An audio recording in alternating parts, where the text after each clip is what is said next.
Ying. The explosion hits at 2:27 hours, October 18, 2003. I'm in the maintenance hangar at Fort Ravenrest when the lights die. Not flicker, die. Complete blackout that swallows the world whole. Ying. In the 5 seconds before the backup generator should kick in, I count. 1, 2, 3, 4, 5, nothing. That's when I know. This isn't a failure, this is an attack. Ying. The hangar door is 12 feet to my left. I'm moving before my conscious mind catches up.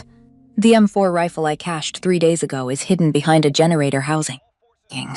My hands find it in the darkness.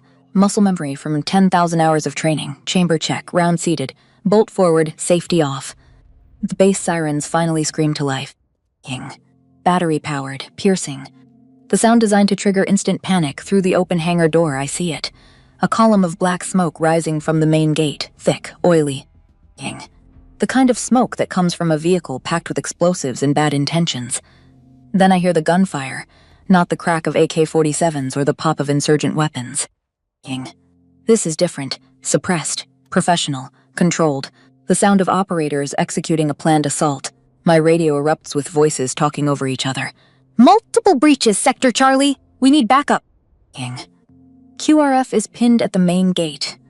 We have casualties. Repeat, we have casualties. All units, this is Taki. We have lost satellite comms. Ying. We are operating on tactical net only. Acknowledge. The chaos in those voices tells me everything I need to know. Fort Ravenrest's command and control has been decapitated. Ying. The attackers did exactly what I would have done. Cut the head off first. Blind the leadership. Let the body thrash around uselessly while you execute your real objective. Ying. I sprint toward the western perimeter. Not toward the smoke and noise at the main gate. That's the diversion. The real attack is somewhere else. 50 yards from the fence line, I find him. Ying. Airman First Class Derek Williams. 24 years old, from Ohio. He wanted to be a firefighter after his service ended. His daughter just turned 3.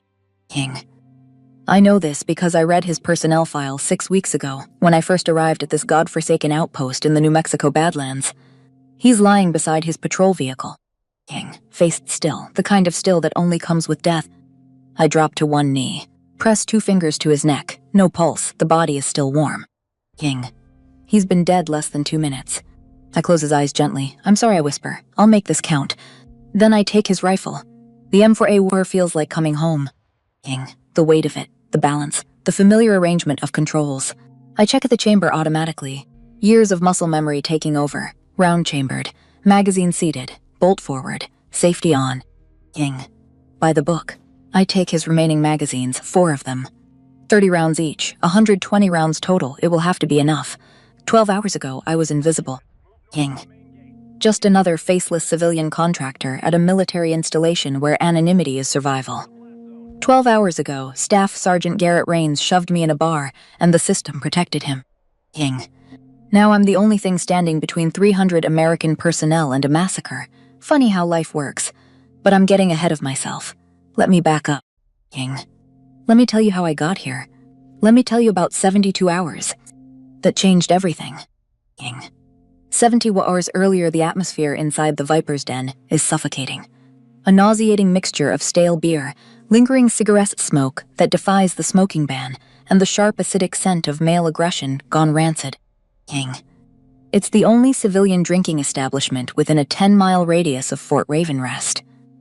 A sun-scorched military outpost deep in the New Mexico Badlands, where soldiers come to pretend they're not still bound by their oaths even when they're out of uniform. Ying. The walls are a museum of faded glory. Photographs tell stories of victories past. Grenada, 1983.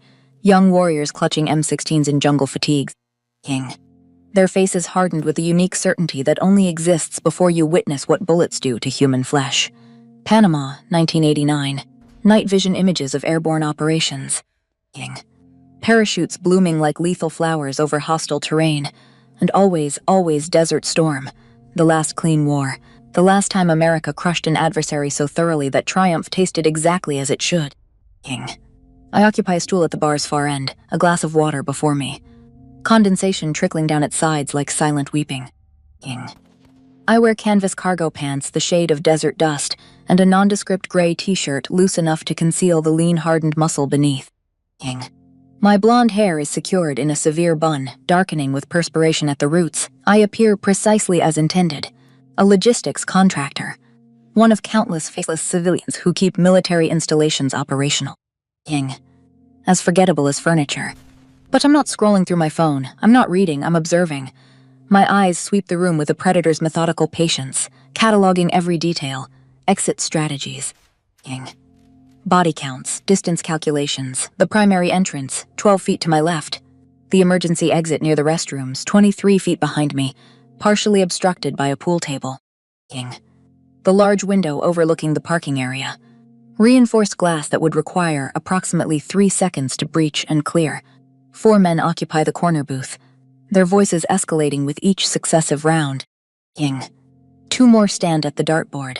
The bartender, an elderly man whose gait speaks of knees that surrendered years ago, moves with practiced efficiency. My right hand rests on the bar's surface. Fingers executing an unconscious rhythm. Tap, tap, tap, pause. Tap, tap, tap, tap. Had anyone been paying attention, had anyone recognized Morse code, they would have identified it immediately. DTS. Delta Tango Sierra. No one is paying attention. At the corner booth, Staff Sergeant Garrett Rains holds court. 34 years old and constructed like someone who devoted his entire existence to proving his physical dominance over everyone else. His neck is as thick as a fence post. His arms are corded with muscle and decorated with tattoos that narrate their own histories. An eagle gripping an anchor on his right bicep. The Marine Corps insignia on his left shoulder. A faded purple heart on his forearm, the ink blurred at the edges like an aging bruise. He recently returned from Iraq. 12 months in Fallujah, where the streets reeked of cordite and burning refuse. Where every doorway might conceal an insurgent with an AK-47. Where you learn to sleep lightly and wake prepared to kill. He wears his combat infantryman badge like armor. He earned it in Nasiriyah during the initial invasion, when the conflict was still young and warriors still believed they were liberating something. His squad surrounds him. Corporal Finn Mercer, all Irish temperament and auburn hair from Boston, where loyalty is measured in bloodlines. Private First Class Tyler Henderson, quiet and watchful, from rural Tennessee, who enlisted because farming was dying and the Corps promised something better. Private First Class Devin Wright, barely 23, who laughs too enthusiastically at Garrett's jokes because he hasn't yet learned that sometimes silence offers greater safety. Garrett drains his beer and slams the bottle down hard enough to rattle the table. "I'm telling you," he declares, his voice rough with alcohol and bitterness. "This new generation doesn't understand." Back in 91, we went into Kuwait. We kicked Saddam's ass in 100 hours. Came home clean, surgical. That's how you fight a war. Finn nods, but his attention has drifted toward me. "Hey, Hammer," he says, using Garrett's nickname. "You see her?" Garrett follows his gaze, as I sit perfectly motionless, my water untouched. My expression completely neutral. "Contractor," Garrett says, loading the word with contempt. "Probably pushing papers for some defense corporation, making 6 figures to do what a private could do for 30 grand. "She doesn't look like a paper pusher," Finn observes. "They never do." Garrett stands. The alcohol in his system provides the kind of liquid courage that masquerades as confidence until morning arrives. "Watch this." He crosses the bar with the rolling swagger of someone who's never been told no with any genuine consequences. He is Staff Sergeant Garrett Rains. He survived Nasiriyah. He extracted bodies from burning vehicles. He discharged his weapon in combat and watched men die. He is a warrior, and I am nothing, an anonymous civilian in contractor clothing. At least, that's what he thinks. He stops beside my stool, leaning an elbow on the bar, deliberately invading my space in a calculated act of intimidation. "You look thirsty," he says, his voice roughened by desert sand and cigarette smoke. "Let me buy you a real drink, something that isn't water." I turn my head slowly. When my eyes meet his, they are dark and completely flat, no fear, no interest, nothing. "I'm fine, thank you," I say quietly. My voice is gentle, stripped of any regional markers. Carefully neutral Midwestern, the rejection bounce off him like rain off armor. He grins, displaying teeth. "Don't be like that. We're all on the same team out here, right? What do you do?" "Logistics, supply chain management." He gestures vaguely with his bottle. "Whatever it is, you look like you could use some fun." I'm waiting for my transport, I say, turning back to my water. The dismissal is absolute. This is a mistake. My disinterest is gasoline on the smoldering fire of his ego. King. One of his companions, Wright, calls out from the booth. Yo, Hammer! She turning you down? A paper pusher turning down a Marine? The bar has grown quieter. People are watching now. King. Garrett feels the weight of their observation, feels his face heating. He made staff sergeant at 28, youngest in his battalion. He's been recommended for force recon twice. Twice he's been passed over. King. Finn Mercer, his friend, his brother in arms, just received his acceptance letter last week. And here is Garrett Rains, stuck in a regular infantry unit, drinking at a desert bar while civilian contractors earn more monthly than he makes annually. King. And this woman, this nobody, is looking at him as though he's invisible. Look, he says, the friendly pretense evaporating from his voice, replaced by something colder. I'm trying to be nice here. King. A little respect is all I'm asking. He jabs a finger toward his chest, the CIB pinned above his heart. I earned my stripes in Iraq. Fallujah. You know what that means? King. It means I bled for this country while you were probably in college learning about supply chains. My gaze remains fixed on the warped mirror behind the bar, where the distorted reflection plays out like a funhouse nightmare. King. Your service is noted, Sergeant, I say quietly. Now please step back. The finality in my tone cuts through his drunken haze, but it only sharpens his anger into something more dangerous. King. His face darkens. The mask of drunken friendliness vanishes completely, replaced by wounded pride pushed beyond reason. You think you're better than me? King. He growls, his voice dropping to a tone that silences nearby tables. You're just another civilian tourist. We're the ones with boots in the dirt, the ones who bleed. King. You sit in your air-conditioned office and shuffle papers. You wouldn't last 5 seconds outside the wire without men like me. I meet his eyes again. There is still no fear in them. King. Nothing. It's like staring into the flat black lens of a camera. That unsettling calm infuriates him more than any retort could have. He feels a surge of hot, reckless fury. King. His ego bruised before his men, before the entire bar, demands a physical response, not to grab my arm, but to assert dominance, to put me in my place. King. To make me understand who holds power and who doesn't. He shoves my shoulder hard. It isn't playful. It's a blow designed to unseat me, to humiliate me, to make me understand. King. The impact is solid. I could break his wrist in 3 places before he realizes I've moved. I could put him on the floor unconscious in under 2 seconds. King. I could snap his elbow, his knee, his collarbone in that order, and explain to him very carefully why hitting a woman was a mistake he would never make again. King. But Eliza Thorne, GS-11 logistics analyst, wouldn't do that, so I absorb it. I rock on the stool. 1 foot slides on the grimy floor as I catch my balance. I don't cry out. King. I don't gasp. I absorb the force. My body moves with it in a way that seems to dissipate the energy like water flowing around stone. I straighten. My gray t-shirt is slightly askew. King. I look at the spot on my shoulder where he struck me, then back at his furious face. My expression remains unchanged, a blank slate of unnerving composure. King. For 1 fleeting second, something ancient and dangerous passes through my eyes, a predator's cold assessment before being suppressed and locked away. I slide off the stool, my movements fluid. King. Deliberate. I place 5 crumpled dollar bills on the bar to cover my water, my hands completely steady. Without another word, without a single glance at Garrett or his stunned companions, I walk toward the exit. King. The path I take is direct. My steps are even. The bar patrons who'd fallen into uncomfortable silence watch me leave. There is something unsettling about how I move. Too balanced. King. Too aware. Like someone who'd spent years learning to navigate hostile territory without making a sound. Garrett stands there, fists still half-clenched, breathing heavily. He won. He put the arrogant civilian in her place. King. She left without a word. Victory. But the silence I left behind feels less like triumph and more like the deafening quiet before a storm breaks. King. Behind the bar, someone who recognizes what they just witnessed feels the hair on his neck stand up. Master Sergeant Vincent Cole, 65 years old, retired Navy SEAL. He watches me walk out. King. He's seen countless people pass through his establishment over the years. Drunk Marines, terrified privates, officers pretending they weren't carrying the weight of command. But what he just witnessed makes his instinct scream alarm. King. The way I absorbed that push. The controlled breathing. the assessment in my eyes before I locked it down. He's seen that before, once.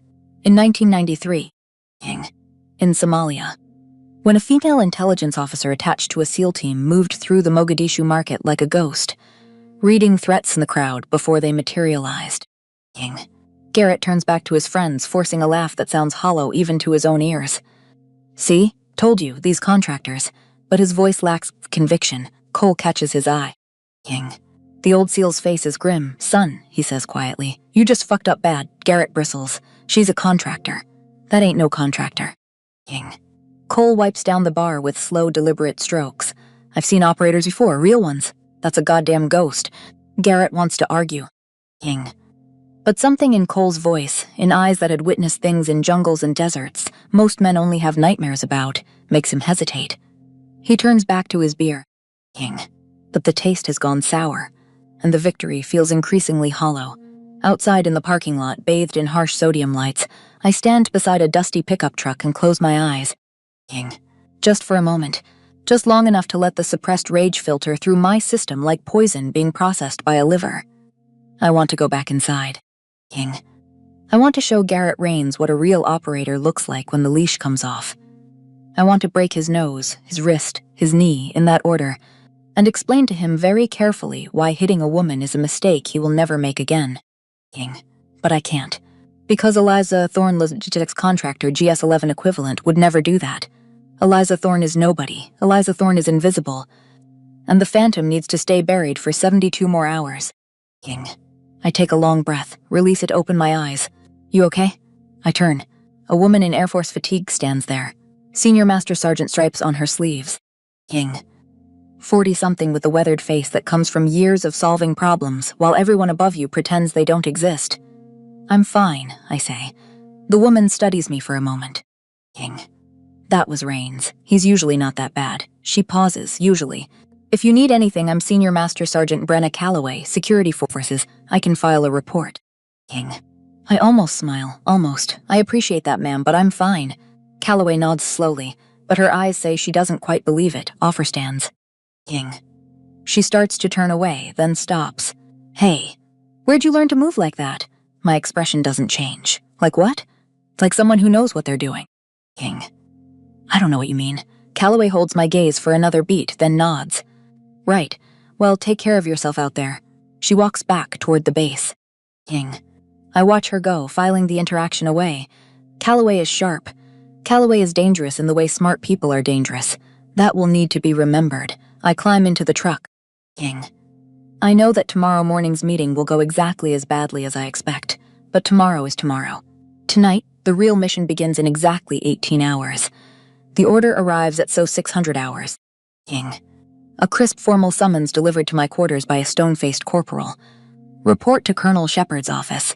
No 900 hours. Dress professional. I've been awake since 04:30. I ran 5 miles through the desert darkness. Completed 200 push-ups, 200 sit-ups, and 100 pull-ups on the bar I installed in my doorway. Then I showered, dressed in civilian professional attire, khaki pants, white blouse, hair in the same severe bun, and waited. Garrett will be there. I know that. He will have filed a report, or someone will have filed one for him. And now the machinery of military justice will grind through its motions before arriving at the conclusion that was inevitable from the start. At 0855 hours, I walk across the base toward the command building. Fort Ravenrest looks like every operating base I've ever seen. Prefabricated metal buildings baking under merciless sun. Concertina wire perimeter. Guard towers with board sentries scanning empty desert. The flag snapping in hot wind. The constant low hum of generators and air conditioning units fighting a losing battle against the heat. The command building is different. Older. Permanent. Built during the Cold War when America was staring down the Soviets and every military's installation was constructed to last. The walls are thick concrete. The air conditioning actually works. Inside it smells like floor wax and old coffee, and the particular staleness of recycled air that never quite touches the outside world. Colonel Marcus Shepard's office is on the 2nd floor. The door is oak. Real oak, not veneer. A relic from when the military had budget and ambition in equal measure. Garrett is already there. Standing at parade rest outside the door, he's in his dress blues, his uniform immaculate, every ribbon and medal precisely placed. He looks like a recruiting poster. King. He looks like everything America thinks a Marine should be. When he sees me approaching, his face hardens. He gives me a look of pure contempt, a silent reminder of his dominance. King. His victory. I am nothing, he is a warrior. I don't acknowledge him. I simply stand on the opposite side of the door and wait. At exactly 900 hours, the door opens. King. A young lieutenant, Shepard's aide, gestures us inside. The office is a shrine to military history. The walls are covered in framed photographs and citations. Grenada, 1983. King. Young men storming a beach during Operation Urgent Fury, Panama, 1989. Night jumps and precision strikes during Operation Just Cause. Desert Storm, 1991. Tanks rolling through desert, the highway of death. King. The 100-hour war that made heroes. Behind the desk sits Colonel Marcus Shepard, 58 years old, 2 years from retirement. His face is a topographical map of sun damage and stress. King. His hair, steel gray, is cut high and tight. His eyes are pale blue, faded like old denim, but still sharp. On his desk, a coffee mug from the 75th Ranger Regiment. King. A photograph of a younger Shepard in Panama, rifle in hand. A plaque commemorating his service during Desert Storm. He gestures to the 2 chairs before his desk. Sit, we sit. King. Garrett's posture is perfect, mine is neutral, hands folded in my lap. Shepard picks up a file, opens it, scans the contents with the practiced disinterest that comes from reading too many incident reports. King. I have a report, he says, his voice clipped and devoid of warmth, of an incident at a local establishment last night, an altercation between a United States Marine and a civilian contractor. King. He looks up. His eyes go to Garrett first, always Garrett first. Sergeant Rains, your report. Garrett snaps to rigid attention even while sitting. Sir. King. Last night, approximately 2100 hours, my fire team and I were on authorized liberty at the Viper's Den. He nods curtly toward me, not using my name. The contractor was present. King. She was acting disrespectfully, sir. Disrespectfully toward the uniform, toward the service members present. Shepard's expression doesn't change. Define disrespectful. She refused to engage in normal social interaction, sir. King. When I attempted to include her to bridge the civilian-military divide, she became belligerent. Garrett's voice is steady. Rehearsed. He practiced this. I may have made incidental contact while gesturing, sir. King. But there was no assault. I was attempting to de-escalate a situation that she had created through her hostile attitude towards service members. It's a masterclass in sanitized truth. King. Every word carefully chosen, every phrase defensible. He's a decorated staff sergeant of Marines. I'm a no-name paper pusher. He knows who the colonel will believe. Shepard's gaze shifts to me. King. Miss Thorne, your version. I keep my voice quiet but clear. He was intoxicated. He approached me. I declined his offer to buy me a drink. He didn't accept the refusal. King. He became aggressive. He pushed me. I left. Factual. Devoid of emotion. I offer no embellishment. No plea for justice. King.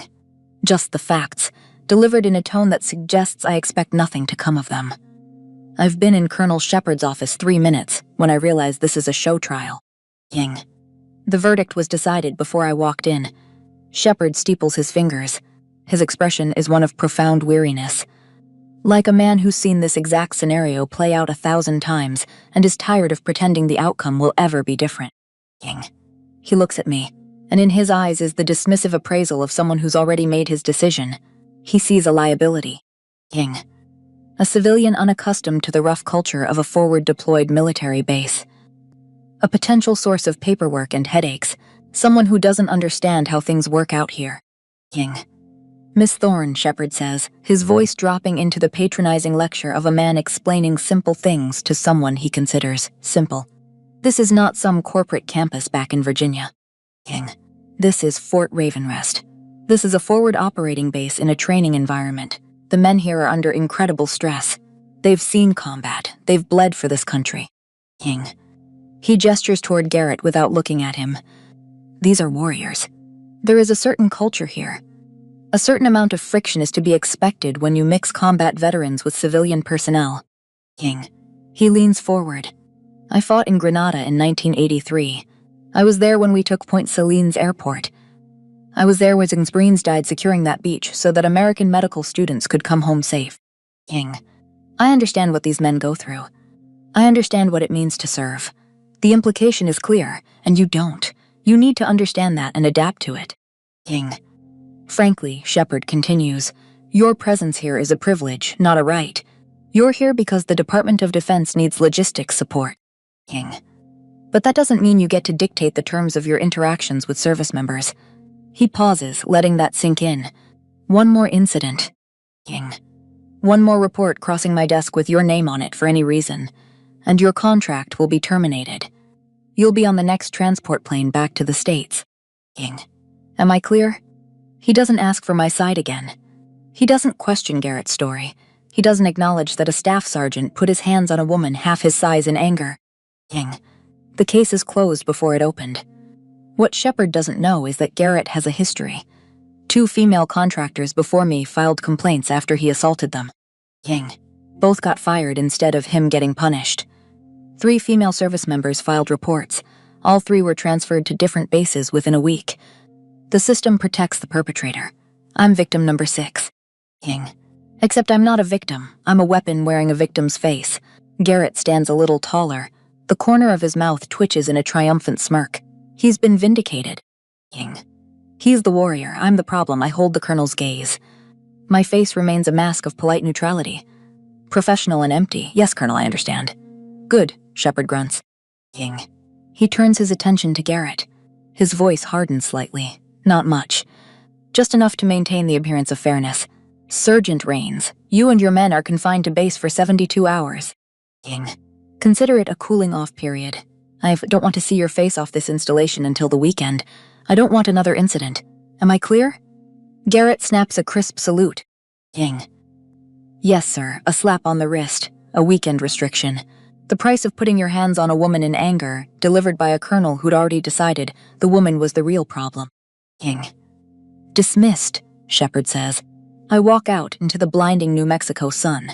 What Shepard doesn't know, what Garrett doesn't know, what no one on this base knows except one man, is that I didn't come to Fort Ravenrest for justice from Colonel Marcus Shepard. King. I came to catch a traitor who's gotten 43 Americans killed, and in 68 hours I'll be gone. But I'll remember. King. When this is over, when my cover doesn't matter anymore, I'll remember every word Shepard just said. A pickup truck is waiting in the parking lot. King. Behind the wheel sits a man who looks like he's been carved from desert hardpan and left in the sun to cure. Chief Warrant Officer Benjamin Graves. Retired. Officially. King. He's 52 years old but moves like someone 20 years younger and thinks like someone who's witnessed 20 lifetimes of bad decisions. His hair is gray at the temples. King.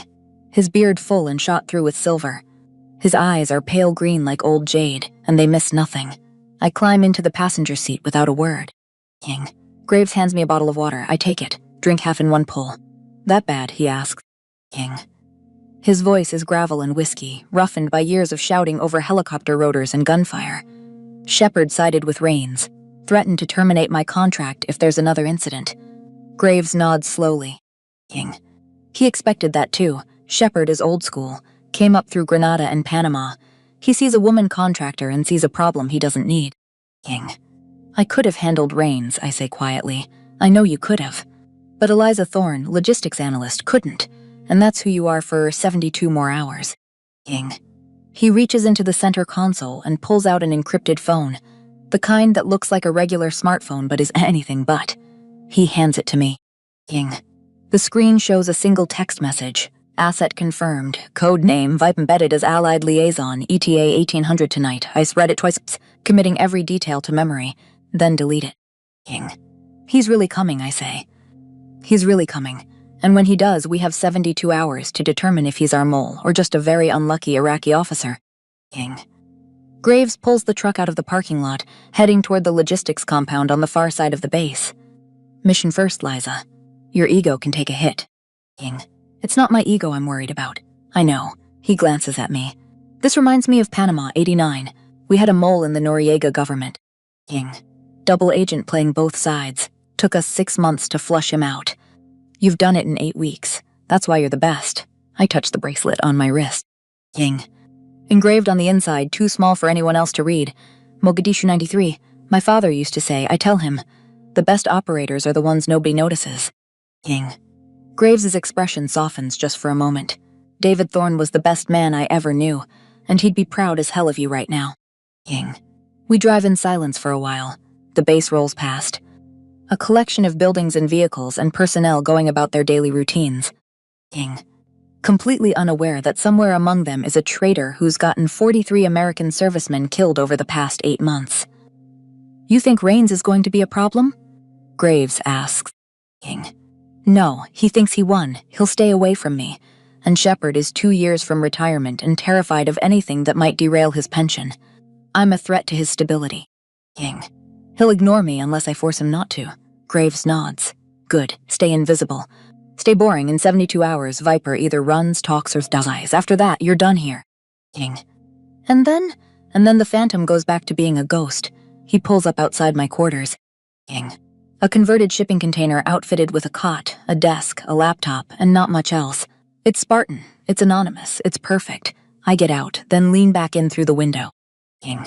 Ben, thank you for everything. Graves's face is grim. Save it for when the job's done. We're not clear yet. I nod and walk inside, close the door behind me. King.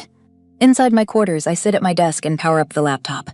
The screen displays logistics manifests, shipping schedules, inventory reports, boring, bureaucratic. Exactly what a GS-11 contractor would be working on. King. I click through to Witten partition, enter a 16-character password. The screen changes. Now it shows something else entirely. Satellite imagery. Encrypted communication intercepts. Personnel files, pattern analysis. King. For 8 weeks, I've been tracking Major Rashid Hassan. On paper, he's an Iraqi Army liaison officer assigned to Fort Ravenrest for advanced training. In reality, he's something else. The question is what? King. The evidence is circumstantial but damning. Hassan has been present at 3 bases where operational plans were compromised. Communications intercepts suggest he's using a burst transmitter to send encrypted data packets. King. Probably to a handler in Iran. The timing of his transmissions correlates with 8 separate ambushes in Anbar province that killed 43 American soldiers. But we need proof. King. We need him caught in the act, or we need him to run. And we need it before he disappears into the vast network of Iraqi expatriates' intelligence assets scattered across the Middle East. King. I pull up his file. The photograph shows a man in his early 40s.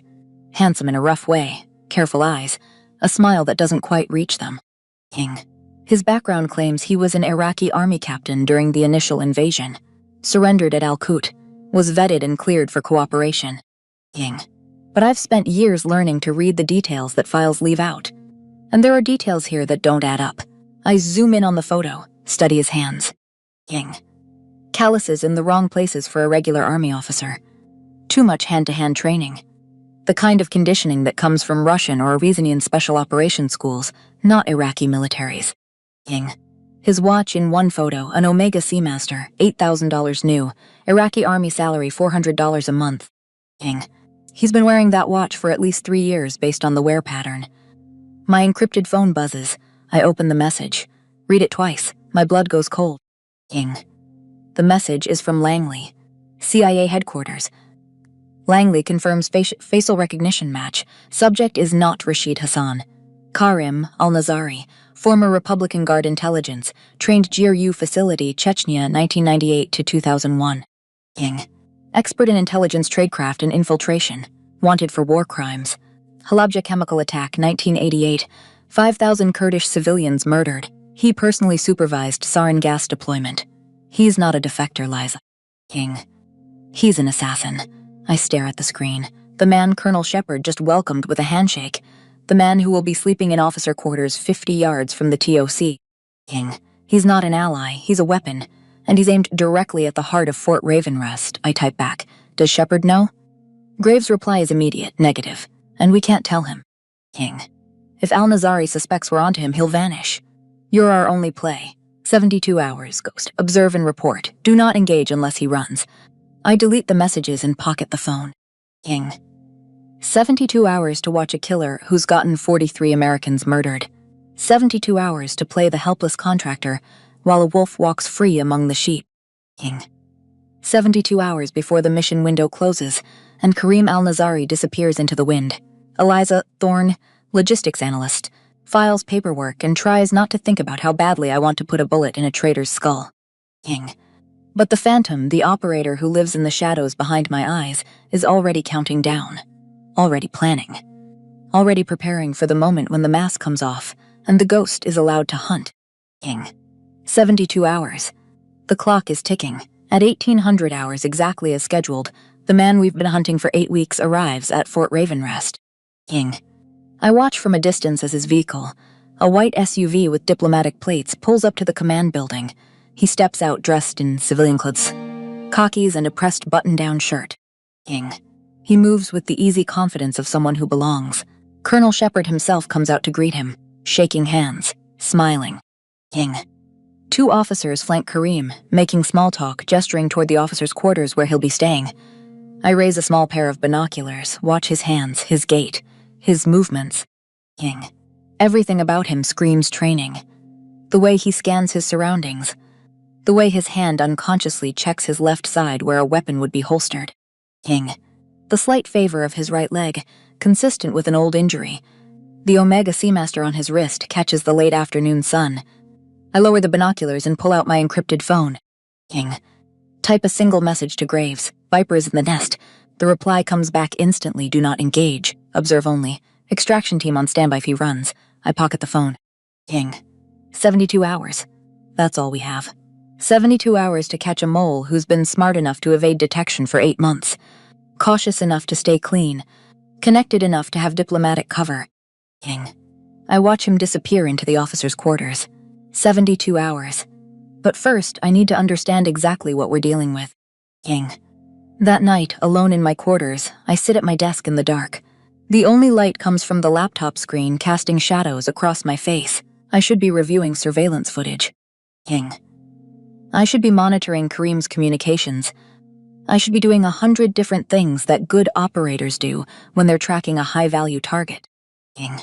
Instead, I reach into my desk drawer and pull out a small wooden box, a bracelet, a photograph, 2 sets of dog tags. I slip the bracelet onto my wrist. King. Touch the engraving 93. The photograph shows 2 men in military uniforms. Both young, both smiling, both dead. On the left, David Thorne, Marine Scout sniper. King. 35 years old in this photo. 3 months before he died. On the right, Robert Sullivan, my godfather, Delta Force. 33 years old. Same timeline, same fate, October 4, 1993. King. Bakara Market, Mogadishu, Somalia. I was 22 years old when I got the call. I remember exactly where I was. A basement apartment in Alexandria, Virginia. It was 2 a.m. King. The phone rang and I knew. Before I answered, I knew. They didn't tell me how on that call. Just that my father was killed in action. That his body was being recovered. King. That someone would contact me about arrangements. I found out the details later. From Graves. He told me everything because I demanded to know. Because I needed to know. King. My father was attached to a SEAL team, providing overwatch during an extraction operation in the Bakara market. Bobby Sullivan was there too, Delta Force. They'd been friends for 15 years. King. Served together in the First Gulf War. Went through selection together. When I was born, my father asked Bobby to be my godfather. Bobby took it seriously, sent me letters from every deployment. King. Presents for every birthday. He loved me like I was his own. The convoy got hit, RPGs, the vehicle rolled. Benjamin Graves, 22 years old then, fresh out of SEAL training, was pinned inside. King. Fuel leaking, fire starting. Bobby saw the second RPG coming. He had maybe 2 seconds to choose. He chose. He pushed Graves clear, took the blast himself. My father was 50 yards out. King. Providing cover. He saw it happen. He started taking fire from 3 positions, AK-47s. He could have pulled back, should have pulled back. King. Instead, he laid down suppressing fire so Graves could drag Bobby's body out. 3 rounds hit my father, chest, shoulder. He kept firing until his magazine was empty, then he collapsed. King. Graves held both of them as they died. Bobby went first, last words. Tell my family I love them, tell them it mattered. Ben, you better make this worth it. King. Live a life worth what I paid. My father lasted 90 seconds longer, last words to the medic. Tell Liza the fight is worth it, not for glory. King. For the person standing next to you. I didn't cry at the funeral. I didn't cry when they handed me the folded flag. I cried exactly once, 3 weeks later. King. Alone in my apartment at 2 a.m. Then I applied to the CIA. Graves trained me because he promised both of them he would. King. 10 years ago, he taught me to shoot, to fight, to disappear, to become someone else, to move through the world like a ghost. 5 years ago, I went operational. King. They call me Phantom. Every mission perfect. Every American I've been assigned to protect still breathing. I touched the bracelet again. Dad, Bobby, I'm doing what you taught me. King. I'm standing in the dark so others can live in the light. I close the wooden box, put it back in the drawer. Tomorrow, the real surveillance begins. King. Tomorrow, I start building the case that will either send Karim al-Nazari to prison for the rest of his life or get him killed trying to run. Tomorrow. King. But tonight, just for a few minutes, I let myself be Eliza Thorne, daughter, goddaughter. Human being beneath all the training and all the violence. Tomorrow, I'll be the Phantom again. King. The clock is ticking. 60 hours remaining, and Karim al-Nazari has no idea that the woman who will bring him down is already inside the wire, already watching, already hunting. King. Day 2, 48 hours remaining. I wake at 04:30 hours, the same time I've woken every day for the past 10 years. My body doesn't need an alarm anymore, it just knows. King. 5 miles through the desert darkness. The air is cool now before the sun turns this place into an oven. My footsteps are silent on the hard-packed sand. My breathing controlled. King. Even alone, even in the dark, I move like someone who might be watched. Because I might be. Back in my quarters, I shower, dress in the same forgettable contractor clothes, and review the overnight intercepts. King. Karim al-Nazari slept peacefully in his officer's quarters. No communications. A model guest. But I know better. The quiet ones are always the most dangerous. King. At 07:30 hours, I'm in the dining facility with my laptop open, pretending to review supply manifests while I watch Karim eat breakfast with a group of junior officers. He's charming. King. Friendly. He laughs at their jokes. He asks about their families.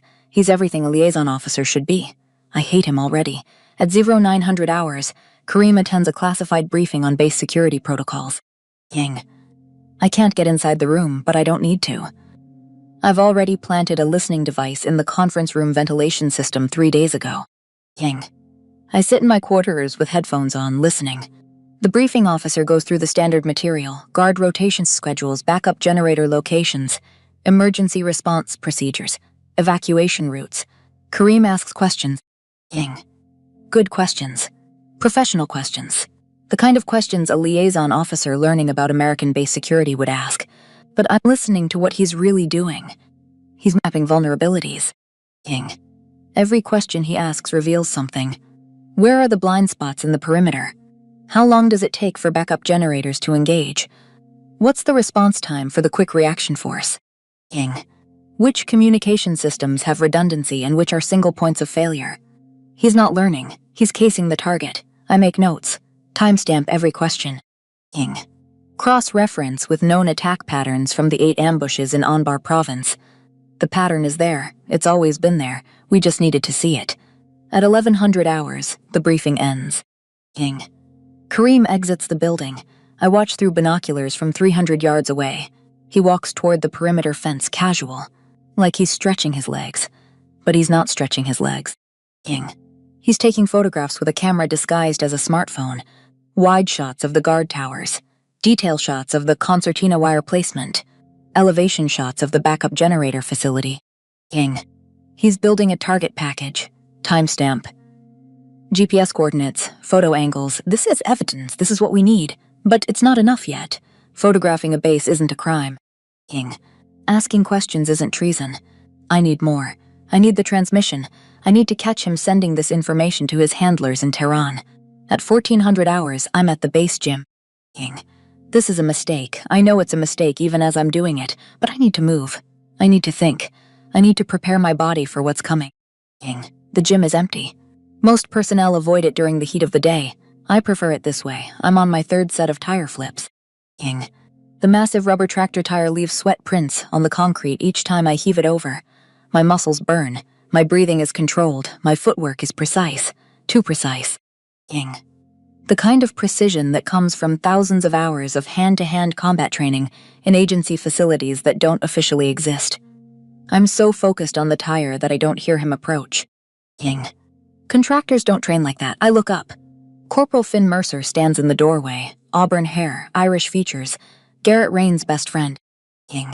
The one who just got accepted to Force Recon while Garrett got rejected for the second time. Our eyes meet. I see the recognition dawn in his face, the calculation. King. The silent question neutral. Don't confirm, don't deny, just hold his gaze. He nods slowly, filing the information away, then he walks on. King. After he leaves, I stand there for a long moment, breathing, thinking. My cover is degrading. Brenna Calloway asked questions about the way I move. King. Now Finn Mercer sees the truth in how I train. 28 hours to finish this before it collapses completely.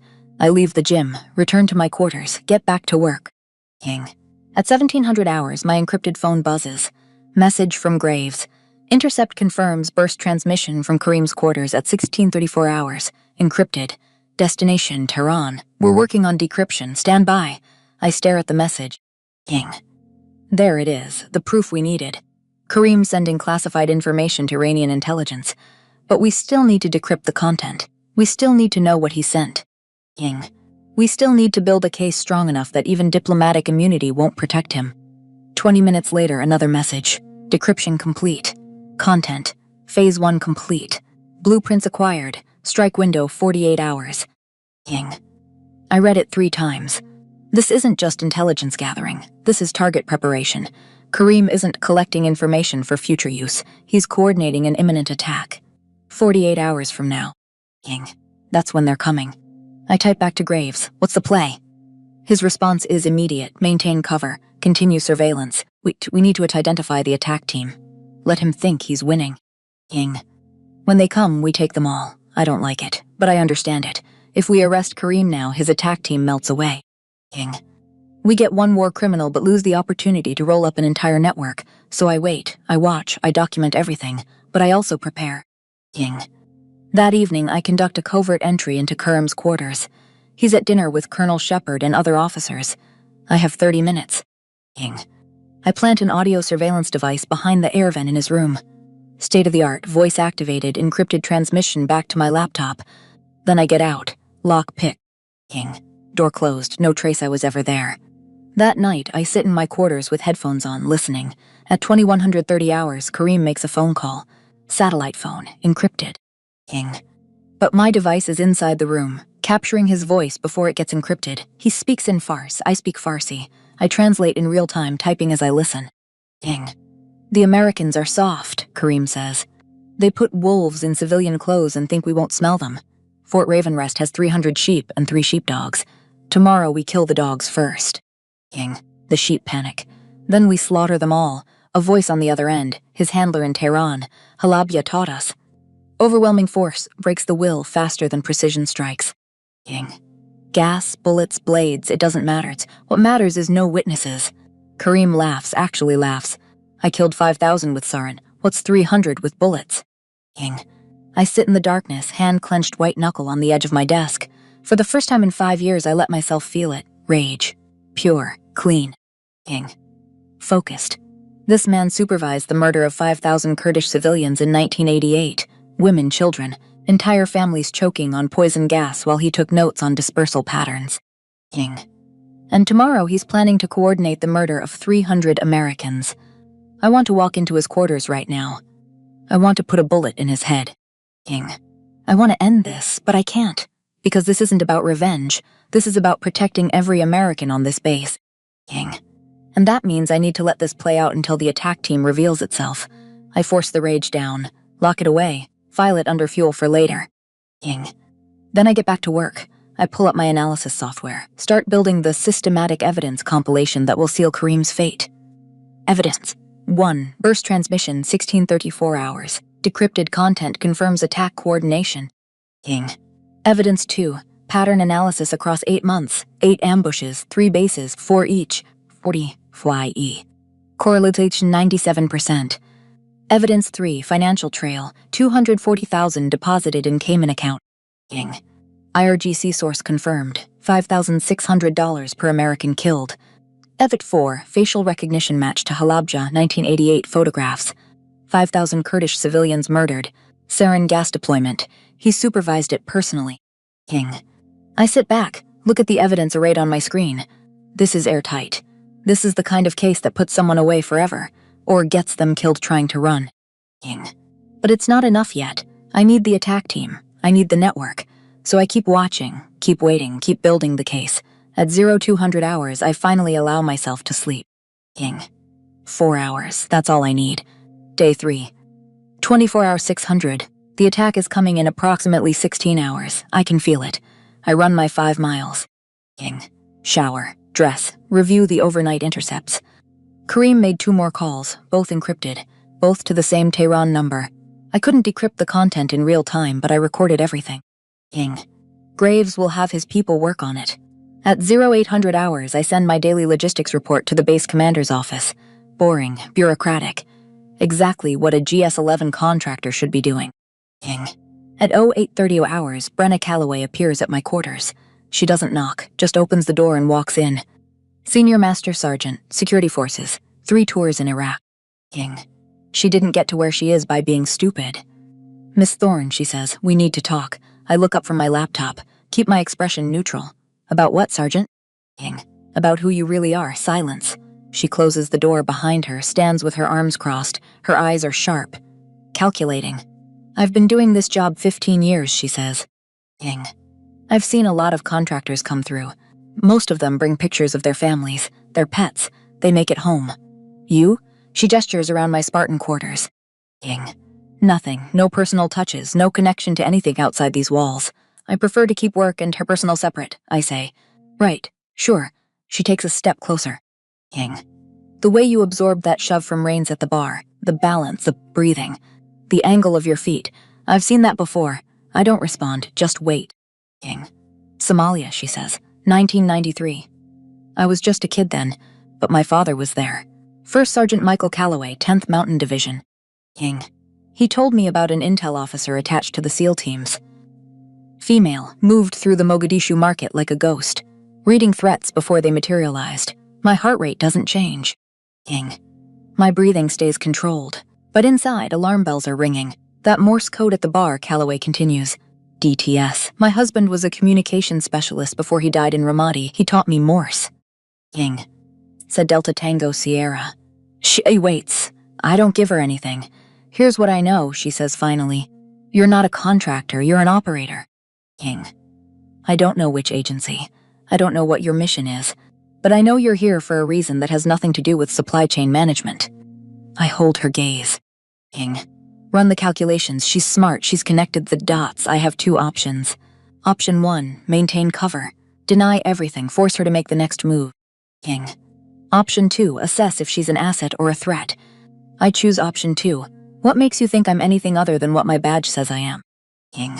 Because I protect this base, Calloway says. And I can tell the difference between someone who's hiding from something and someone who's hunting something. You're hunting. Silence. The question is, she continues, are you hunting a threat to this base or are you the threat? I make my decision. If I tell you I'm hunting a threat, what do you do with that information? Depends on the threat. Major Rashid Hassan, I say. Except that's not his real name. His real name is Kareem al-Nazari, Iranian intelligence, war criminal. He's here to coordinate an attack on Fort Ravenrest. It's coming in approximately 16 hours. Calloway's expression doesn't change, but I see her hand move slightly toward her sidearm. Can you prove that? Yes, but if I show you the proof, you become part of this operation. You can't unknow it. You can't walk away. And if this goes wrong, if al-Nazari suspects we're onto him, 300 Americans could die. She thinks about that for a long moment. Then she nods. Show me. I turn my laptop around, show her the evidence. All of it. The intercepted transmissions, the financial trail, the facial recognition match to Halabja. The audio recording of him planning the attack. She listens to the recording. Hears Kareem laugh about killing 5,000 people with Sargass. Hears him plan to slaughter 300 Americans. Her face goes hard as stone. What do you need from me? She asks. I need you to trust me. When the attack comes, there's going to be chaos. I'm going to do things that will break my cover completely. When that happens, I need you to protect my 6th.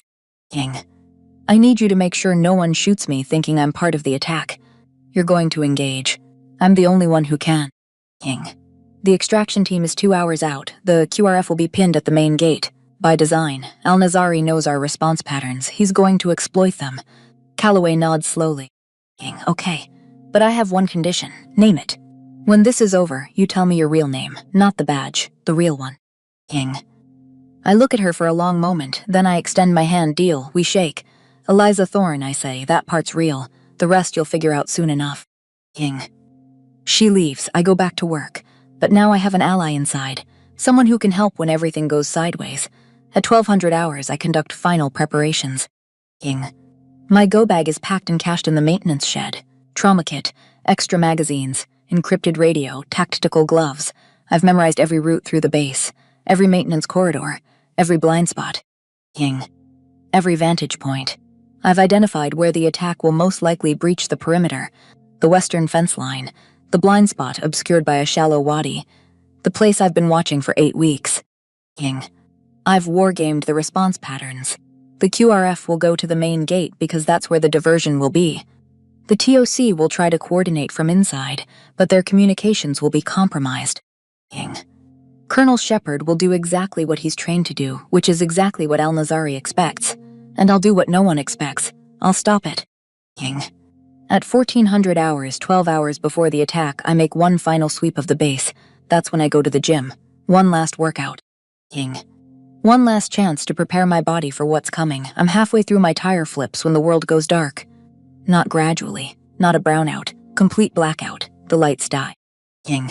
The fans stop. The air conditioning cuts out silence. I can hear my own heartbeat. I count. 1, 2, 3, 4, 5. Backup generators should engage within 5 seconds. King. Standard military protocol. Nothing, that they came early. Al-Nazari moved the timeline up. The attack is happening now. I sprint to the maintenance shed. Grab my go bag. King. The base sirens finally scream to life. Battery-powered. Emergency systems. Through the open door of the gym, I see it. A massive explosion at the main gate. King. Black smoke billowing into the afternoon sky, the diversion. Exactly as I predicted. My radio erupts with panicked transmissions. Multiple breaches, Sector Charlie. We need backup. King. Q is pinned down at the main gate, heavy machine gun fire. We can't move. We have casualties. Repeat, we have casualties. This is Takey. We have lost satellite comms. King. Tactical net only. All units acknowledge. The civilian contractor posture falls away like a coat I no longer need. My shoulders square, my stance widens, my eyes go flat and cold. King. The Phantom is awake. And she's done hiding. I move toward the western perimeter, using the maintenance corridors I mapped 8 weeks ago. Places where someone who knows the layout can move unseen. King. 50 yards from the fence line, I find him. The same young airman whose file I memorized weeks ago. 24, Ohio. Dreams of firefighting. A 3-year-old daughter waiting at home. King. He's lying beside his patrol vehicle. I check his pulse anyway. Nothing. I close his eyes. Take his rifle. His magazines, his radio. I'm sorry, Derek, I whisper. King. I'll make this count. The M4A1 feels like coming home. I scan frequencies on the radio, find enemy communications. Arabic mixed with Farsi, professional military terminology. Sector 17 not responding. King. Mahmoud and Hassan are off comms. Activate now. All teams, the Phantom is real. She's here. Mahmoud, Hassan, Yusuf, all dead. Headshots, professional kills. Command said she was myth. King. They lead to us. Execute it, contingency Omega. Kill her on sight, no mercy. My blood goes cold. They didn't just prepare for a possibility, they came here hunting me. King. Kareem told them, this entire attack, it's partially a trap. For me, I smile anyway. It's not a nice smile. Let them come. I move through the service corridors like smoke. King. Professional Israeli Galil ace rifles, expensive, tactical vests. Bounding Overwatch, Iranian intelligence or Syrian mercenaries. Doesn't matter. I wait in shadow, count their rhythm. 1, 2. King. 3, 4. Predictable. The lead man passes my position. My left hand clamps over his mouth before he can shout. My right hand drives the rifle stock into the back of his skull. King. Thinnest part. The sound is wet. He goes limp. I lower him silently. The second man sees his partner disappear. Confusion turns to alarm. His weapon comes up. King. I'm already kneeling. M4 braced against the generator housing. Red dot sight finds his head, not center mass. Body armor means he might survive long enough to return fire. I aim for the head. King. One shot. He drops. Statistics. 2K, yeah. 1 round spent. I loot his radio. Listen to the chatter. Ghost, confirmed active. 9 operators down. She's hunting US now. King. Fall back to secondary positions. Abort western approach. Good. Fear. Makes people make mistakes. I continue through the base, moving from cover to cover, reading the tactical situation. King. Then I see something that makes my blood run cold. I climb the supply warehouse maintenance ladder. From the roof, I can see a large section of the base. King. At the main gate, the QRF is pinned down by a PKM heavy machine gun. Firing from somewhere in the smoke and chaos. They can't advance, they can't retreat. Their combat ineffective. King. Closer to my position, I spot movement near the motor pool, a fire team. 4 men moving with coordination that speaks of hundreds of hours of training together. King. And there, 200 yards away, near the administration building adjacent to the TC, Staff Sergeant Garrett Rains and his squad, caught in the open, pinned behind a Humvee. King. I can see them clearly through my rifle's optic, Garrett firing controlled bursts, trying to suppress an enemy position. Finn Mercer working frantically on someone who's down, blood visible even from this distance. King. Tyler Henderson returning fire, his movements jerky with adrenaline and fear. Devin Wright pinned flat, not moving, they're trapped. The weapon that has them pinned is a PKM machine gun on the roof of the admin building. King. A Russian-made belt-fed monster that can chew through soft cover like paper. The gunner is good. Every time Garrett's squad tries to move, the PKM roars to life, kicking up dust and concrete fragments. King. Forcing them back down. I watch, I calculate. I have choices here, I could leave them. Garrett assaulted me. Shepard sided against him. They made it clear I'm unwelcome. Unimportant. King. Disposable. I could let them die and complete my mission. The mission is what matters. The mission is everything. The mission is Kareem Al-Nazari. He's inside the TOC right now. King. With Shepard and the other hostages. Probably extracting classified files. Probably planning to execute everyone who could identify him. But I watch Garrett trying to cover his wounded man. King. Watch Finn desperately applying a tourniquet. Watch these Marines fighting for their lives. And I hear my father's voice, for the persons standing next to you, and Bobby Sullivan's voice. King. Make this worth it. Live a life worth what I paid. The mission isn't revenge.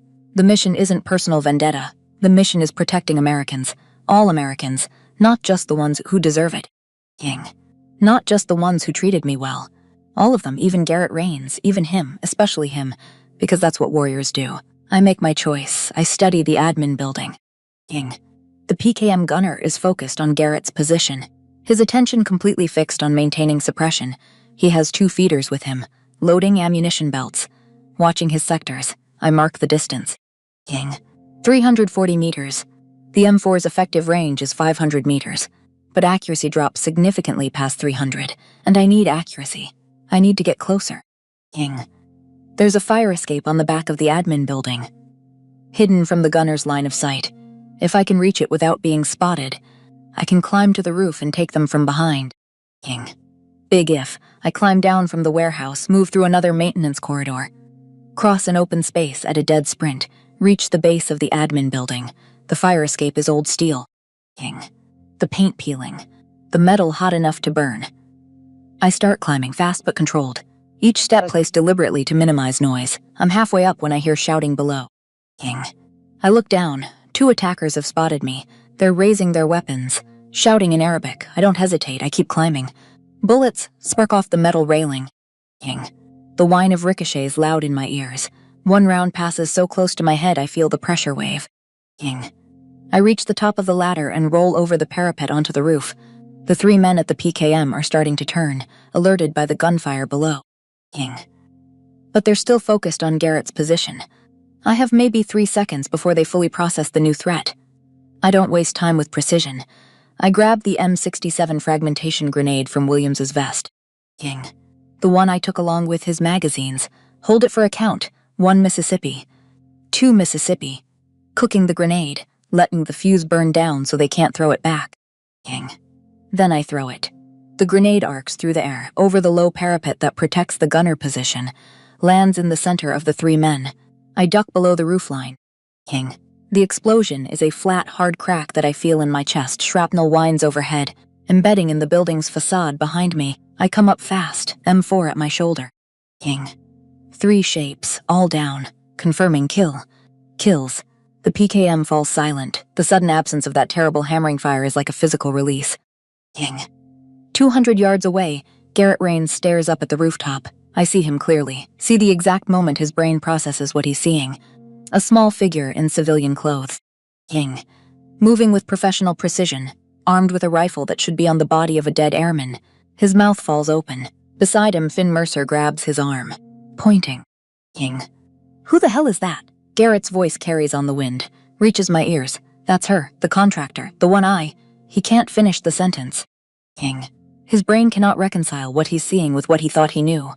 The woman he pushed, humiliated, dismissed, just executed a perfect tactical assault, eliminated 3 enemy combatants, saved his entire squad. King. I don't wait for him to process it, I'm already moving.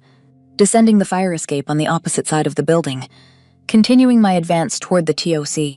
King. I bought Garrett and his men time. What they do with it is up to them, my mission is still out there.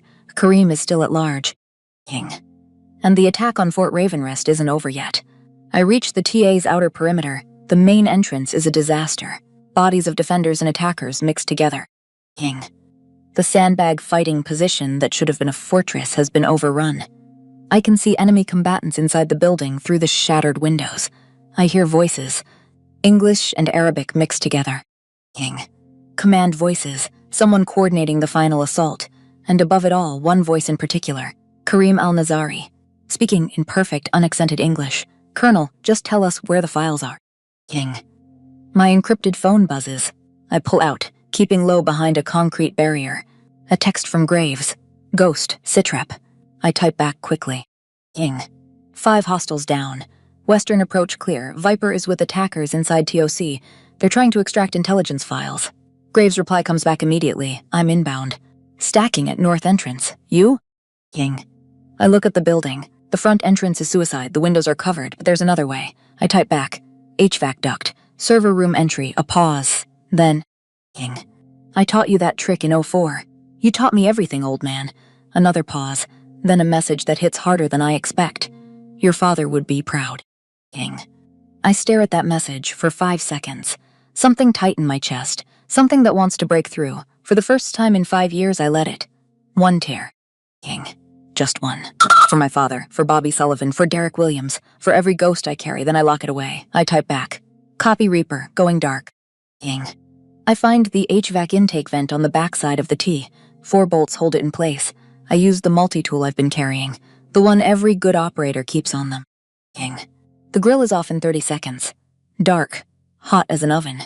I push the M4 ahead of me and crawl inside, moving on elbows and knees. King. Silent as a snake. It takes 3 minutes to reach the server room. 3 minutes of claustrophobic darkness. Of breathing recycled air that tastes like dust and heat. King. Of forcing myself not to think about what would happen if someone spotted me, if they fired into the duct, if I got stuck. But I don't get stuck. King. I reach the grill above the server room. Look down through the slats. Empty. The servers hum quietly, their lights blinking in the darkness, oblivious to the violence happening 1 room away. King. I push the grill aside and drop silently to the floor, landing in a crouch. I have the M4 up and ready before my knees fully flex. King. I can hear them in the next room. Kareem's voice, calm and professional. Shepard's voice, defiant but weakening. The colonel has been hit. I can hear it in his breathing. King. Someone else speaks, a voice I don't recognize. Deep, Syrian accent. Colonel, we don't have time for this. The ghost is out there. We've lost 9 men to her already. King. If we don't get those files and leave now, we're all dead. I feel a cold satisfaction. They're scared. Good. They should be. King. I move to the door connecting the server room to the main operations center. Through the crack, I see the hostages. The attackers. King. And Kareem standing in the center with a pistol in his hand. And at the opposite door, I catch a flicker of movement. Graves stacking up for entry, waiting for my signal. King. I do the math in my head. 6 targets, 40-foot room, 12 seconds. Maybe 15 from first shot to last. The window between success and catastrophe is razor thin. King. I catch Graves' eye through the door window. Raise my hand, count down on my fingers. 3, 2, 1, 0.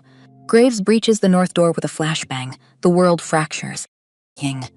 White light fills my vision even through closed eyelids. The percussion wave hits like a physical blow. My inner ear screams in protest. King. The world reduces to a single high-pitched tone that drowns out everything else. But my body doesn't wait for my senses to recover. 10,000 hours of training take over. King. I'm through the door. M4 up. Acquiring sight picture through the white haze still burning in my retinas. Target priority runs through my mind like a checklist written in blood. King. The first guard is turning toward the hostages. His rifle rising, finger moving toward the trigger. Decision made in microseconds, he dies first. I don't aim for center mass. King. Body armor would stop the rounds, would give him time to pull that trigger. I aim higher. 2 shots. Double tap. The ocular cavity. The helmet doesn't cover there. King. The rounds punch through. He drops like gravity suddenly remembered him. 1 down. The world is still moving in slow motion. I can see the second guard's mouth opening. King. Forming a shout I can't hear through the ringing in my ears, his weapon tracking toward me.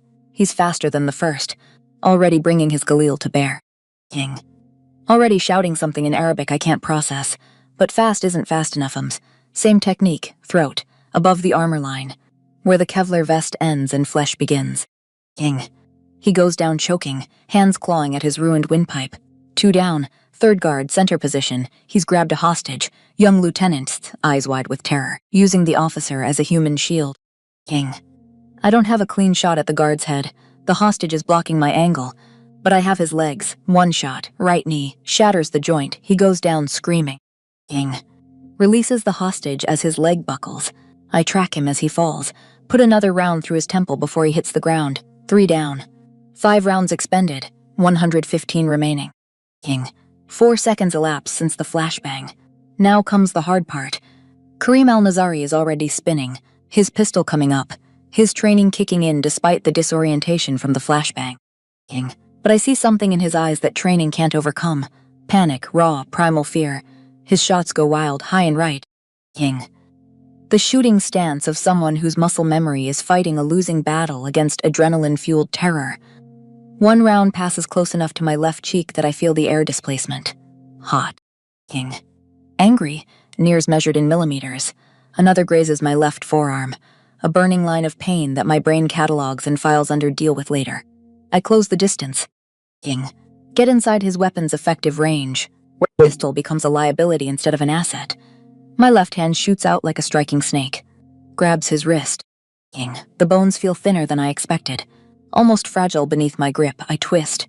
Hard, using leverage and his own momentum against him. King.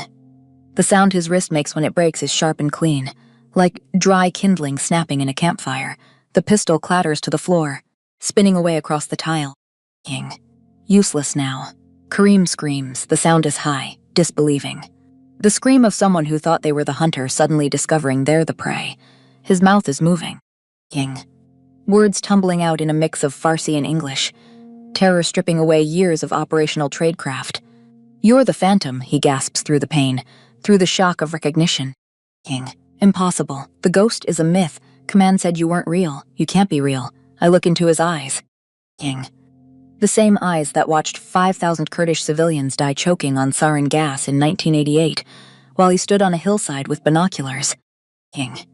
Taking notes on dispersal patterns and kill times like a scientist conducting an experiment on lab rats. The same eyes that coordinated the deaths of 43 American soldiers over 8 months. King. $5,600 per kill. The same eyes that planned to murder 300 Americans today. I lean in close. My voice is flat, cold, empty of everything except purpose. King. Believe it. My knee drives up into his solar plexus. Every ounce of my body weight behind the strike. The air explodes from his lungs in a sound like a bellows collapsing. King. He doubles over, gasping. Trying to remember how breathing works, the edge of my hand comes down on the back of his neck, the medulla oblongata, where the spine meets the skull. King. But I pull the blow, calculate the exact force needed to render him unconscious, instead of killing him outright. He needs to stand trial. He needs to answer for Halabja. King. For the 43 Americans. For the 1,500 children under 12 who died in that gas attack. For everything. Death would be too easy, too quick. He collapses, face first onto the tile. King. Unconscious before he hits the ground. I'm already moving. already clearing the remaining threats with the M4 tracking across the room. But Graves is faster. The other 2 attackers are already down. King. Graves standing over them with his MK-18 carbine, smoke still curling from the suppressor, the weapon tracking left and right, still searching for targets that no longer exist. King. Total engagement time from flashbang detonation to all threats neutralized. 7 seconds. The hostages stare at us with expressions ranging from shock to terror to something approaching religious awe. King. They just watched a woman in civilian clothes execute a room-clearing operation that would do credit to any Tier 1 unit in the world. Colonel Marcus Shepard is slumped against the wall. King. Blood spreading across his uniform shirt from a wound in his shoulder. His face is pale from blood loss, but his eyes are clear, sharp. King. Tracking my every movement with an intensity that suggests he's reassessing everything he thought he knew. I move to him. Kneel. Check the wound with practiced efficiency. Through and through. King. Clean entry and exit. Missed the subclavian artery by maybe 2 inches. He got lucky, he'll live. Miss Thorne, Shepard says, his voice weak but steady, each word carefully measured. King. What are you? Before I can answer, the sound of helicopter rotors fills the air. Not the heavy thump-thump-thump of military Blackhawks, something different. Smaller, faster, more agile. King. The sound of aircraft that don't officially exist. Graves moves to the shattered window, looks out, nods once. Extraction team. I stand, look down at Shepard. King. The man who sided with Garrett Rains 3 days ago. The man who threatened to terminate my contract for being assaulted. King. The man who couldn't see past his own biases to recognize the real threat standing 50 yards from his office. I'm someone you should have listened to 3 days ago, Colonel. King. Outside, 3 MD-530 Little Bird helicopters touch down on the tarmac with military precision. Sleek, black, unmarked, no tail numbers, no identification. King. The kind of aircraft that appear in after-action reports as unidentified coalition assets providing support. And the operators who emerge move with the same lethal purpose I just demonstrated. King. Men in their 30s and 40s, faces hard with the experience of 100 missions in a dozen countries. Moving like they've rehearsed this extraction 1,000 times because they have. King. The team leader walks directly to me. He's in his 50s, salt and pepper hair cut military short, pale blue eyes that have seen too much. King. Crow's feet etched deep from squinting through rifle scopes in too many deserts. He ignores Shepard, ignores the hostages still cowering against the wall, ignores Graves. He looks only at me. King. I nod toward Kareem, unconscious. Zip-tied, blood from his shattered wrist pooling beneath him on the white tile floor, secure. Kareem al-Nazari confirmed, Iranian Revolutionary Guard intelligence asset. King. War criminal wanted by International Tribunal, Halabja chemical attack 1988. 5,000 Kurdish civilians murdered. He'll talk. The team leader gestures to 2 of his operators. They move with practiced efficiency. King. Haul Kareem up like a sack of grain. Drag him toward the waiting helicopter. Professional, efficient. They've extracted high-value targets from hostile territory before. Acceptable work, the team leader says. King. Professional assessment. No emotion, just facts. Then he finally acknowledges Shepard. Colonel? This operation never happened. You were attacked by unidentified insurgents of unknown affiliation. King. Your quick reaction force repelled them with assistance from unidentified coalition partners who happened to be conducting unrelated training operations in the area. He pauses. Lets that sink in. King. Lets Shepard understand the script he's being handed. Miss Thorne resigned her contract yesterday afternoon for personal reasons. She departed Fort Ravenrest at 0600 hours this morning. Before the attack. King. You have never seen these helicopters. You have never seen these operators. You don't know who I am. This conversation never happened. Another's pauses. Are we clear? Shepard looks at me. King. At Graves. At the bodies on the floor leaking blood into the grout lines.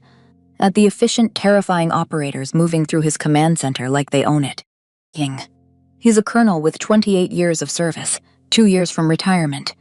He knows how this works. He knows what classified operations look like. King. He knows when to ask questions and when to keep his mouth shut and accept the story he's being given. Crystal clear, he says quietly.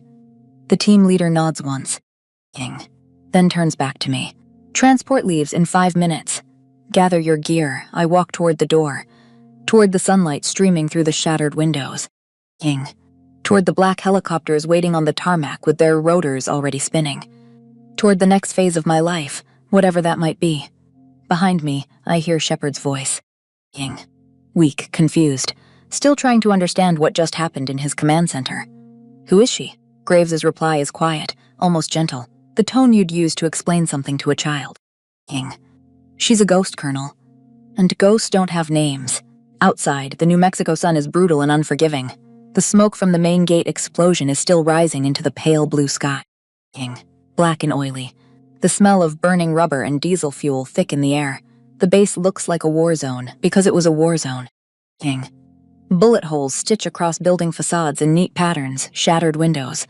Scorched concrete where grenades detonated. The acrid smell of cordite and burnt plastic hangs heavy. King. And in the middle of it all, standing near the black helicopters, is Staff Sergeant Garrett Rains and what's left of his squad. I walk toward them. I don't acknowledge them. King. I have mission reports to file, a cover identity to dissolve, an extraction to catch. But Garrett steps into my path. I stop. King. Look at him with flat, empty eyes that have killed 9 men in the last 30 minutes. His mouth opens, closes, opens again. Everything he thought he was. King. Everything he believed about warriors and strength and what it means to serve. It's all ash in his mouth now. Worthless. Proven false. I can see it in his face. King. The realization dawning like a slow sunrise. The understanding of just how catastrophically he misjudged me. Then he does the only thing that makes sense to a man raised on honor and military tradition. King. He comes to attention, slowly, with every ounce of respect he possesses. Every lesson about military bearing he learned at Paris Island coming to the surface. He raises his hand in a salute. King. Not the quick, perfunctory salute you give to an officer you pass in the hallway.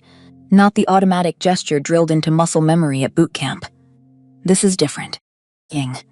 This is a warrior acknowledging someone operating on a level he will never reach. Someone who exists in a world he didn't know was real until 30 minutes ago. King. This is apology and respect and awe combined into a single gesture. This is a man who understands that he was wrong about everything. He holds it. 5 seconds that stretch into eternity. King. I look at him, my expression doesn't change. The mask of the phantom still firmly in place. But after a long moment I give a single, almost imperceptible nod. Then I speak. King. My voice is quiet but firm, each word carefully chosen and delivered with precision. You're a good Marine, Sergeant Rains. Be a better man. I walk past him. King. Toward the helicopter where Graves is waiting. Back into the shadows where ghosts belong. 30 yards away, Senior Master Sergeant Brenna Calloway stands watching. Arms crossed, face unreadable. She's been there the whole time. King. Watching the battle unfold. Watching me move through the base like a force of nature. Watching the truth emerge from behind the contractor facade. King. When my eyes meet hers across the tarmac, she comes to attention. Slowly. She raises her hand in salute. This isn't like Garrett's. This is recognition. Professional to professional. King.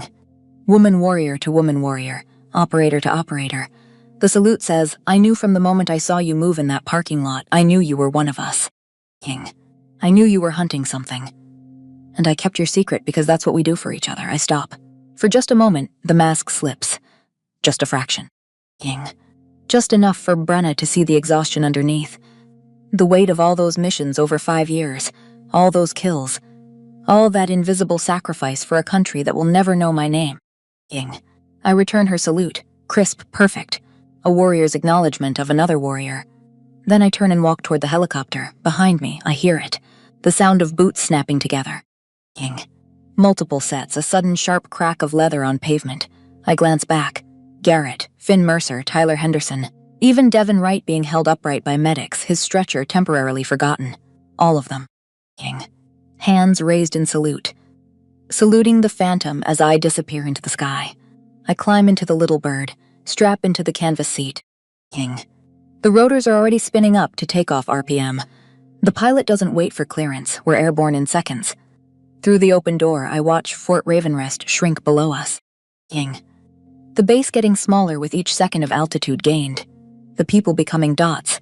The desert spreading out in all directions like an ocean of sand and stone. King. Graves is in the bird with me, the team leader. Two other operators, Kareem Al-Nazari unconscious and restrained in the back, zip-tied to a cargo ring, not going anywhere. Nobody speaks. Ying. The rotor noise makes conversation difficult anyway. But that's not why we're silent. We're silent because we've just completed a mission, and there's always a moment after. Ying. A moment when the adrenaline fades and you realize you're still alive, and you have to process what that means, what it cost, what you did, what you saw. Ying. 10 minutes into the flight, Graves leans over, shouts in my ear over the rotor noise. Package is talking already. Started babbling before we even got him sedated. Gave up his entire network. Ying. Iranian intelligence, Syrian mercenaries, 3 other moles embedded in coalition bases across Iraq and Afghanistan. We're rolling them up now. Simultaneous raids coordinated with Special Activities Division. I nod. Ying. Mission success. 43 dead Americans avenged. Future attacks prevented. A war criminal captured. An intelligence network exposed and being dismantled as we speak. It should feel like victory. It feels like exhaustion. Ying. What's next? I shout back. Graves looks at me for a long moment. Then he pulls out a satellite phone. Types something with his thumbs. Shows me the screen. Ying. Pakistan. 10 days, high-value target. Taliban commander Hamza Durrani with direct operational links to Al-Qaeda senior leadership. Responsible for 15 attacks on coalition forces. Tier 1 priority. I look at the brief. Ying. At the target photo. At the maps and preliminary intelligence reports. Then I look at Graves. You don't have to take it, he shouts. You could rotate stateside. Take some time. Ying. Debrief. Decompress. See a therapist. Be a human being for a while. And do what? My laugh is bitter. I can barely hear it over the rotors. Pretend I'm normal? Ying. Go to Starbucks? Join a book club? I haven't been normal since I was 22 years old, Ben. Graves doesn't argue. He knows me too well for that. Ying. Knows this conversation is one we've had before and will have again. We fly in silence for the rest of the journey. Ying. 40 minutes across the desert to a small field that doesn't appear on any civilian maps. Probably doesn't appear on most military maps either. A C-130 Hercules is waiting on the tarmac. Ying. Larger. Built for long-range transport, the cargo ramp already down like a mouth waiting to swallow us, we land. The little bird settles onto the tarmac with practiced precision. Ying. We transfer Kareem to the custody of 2 other operators who are waiting beside a black SUV. Serious men with cold eyes. They'll take him to a black site for enhanced interrogation. Ying. I don't ask where, don't want to know. Some things are better left unexamined. The little birds take off immediately, heading back to wherever they came from. Ying. Probably a forward operating base across the border in Mexico. Maybe a Navy ship waiting offshore in the Pacific. It doesn't matter. Graves and I walk toward the C-130. Ying. But before we board, he puts a hand on my shoulder. Stops me. There's someone I need to talk to first, he says. Wait here. He walks back toward the base operations building. Ying. A small concrete structure squatting in the desert heat. Disappears inside. I stand alone on the tarmac. The sun is setting now, painting the desert in shades of amber and blood and gold. Ying. I close my eyes just for a moment. Let myself feel it. The weight, the exhaustion, the accumulated cost of 10 years of this life. Ying. When I open my eyes, Graves is walking back toward me.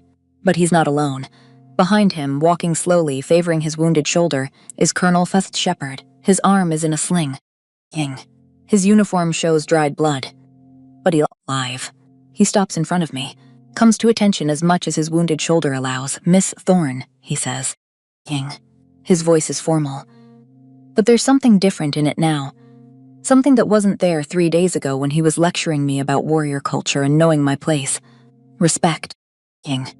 Colonel, I reply. A long silence. The kind that stretches between people who need to say something important but don't know how to start. Finally, Shepard speaks. I failed you. Ying. The words come out rough, honest, stripped of ego and pretense.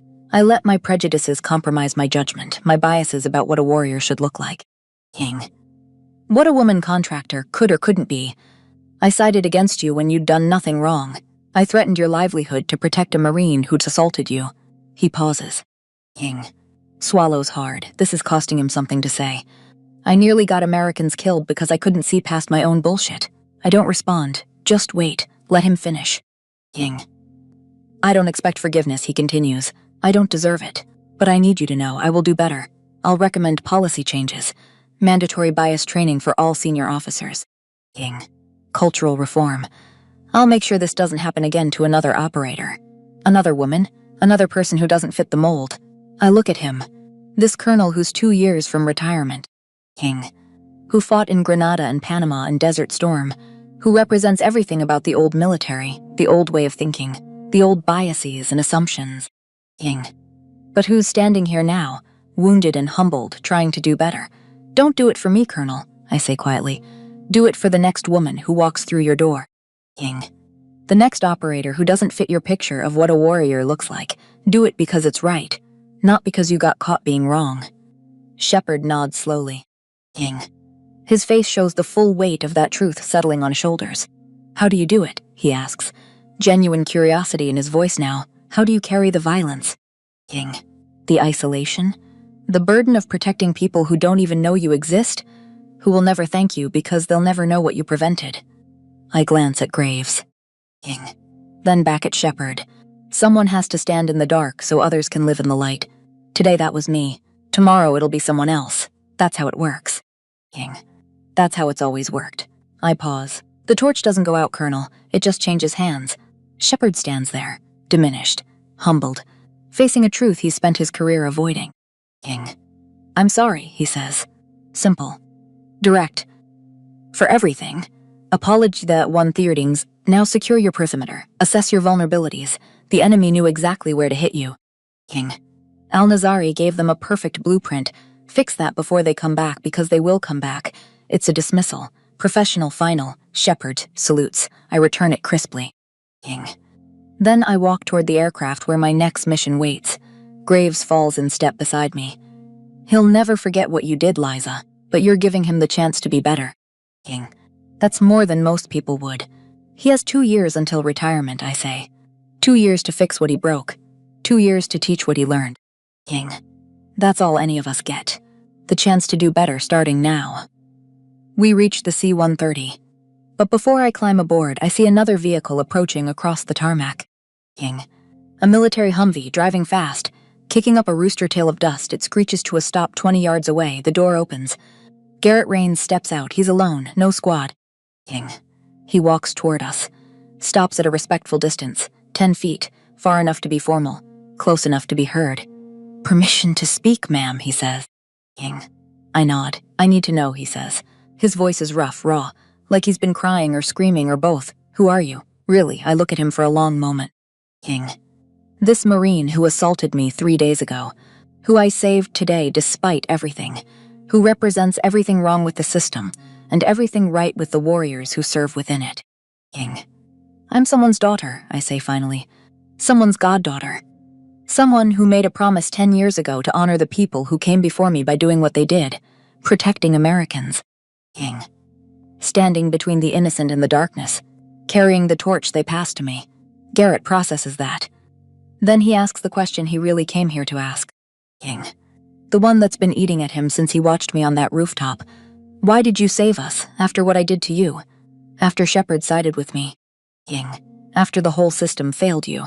Why? I could give him the easy answer. The duty, the oath. But he deserves the truth. King. Because my father taught me something before he died in Mogadishu. He said the fight is worth it. Not for glory. Not for medals. Not for recognition. For the person standing next to you. King. I pause. Let that sink in. Let him understand. You were standing next to me when the bullets started flying. That made you my person to protect. Even if you were an asshole. King. Even if you didn't deserve it. Even if you'd assaulted me 3 days earlier.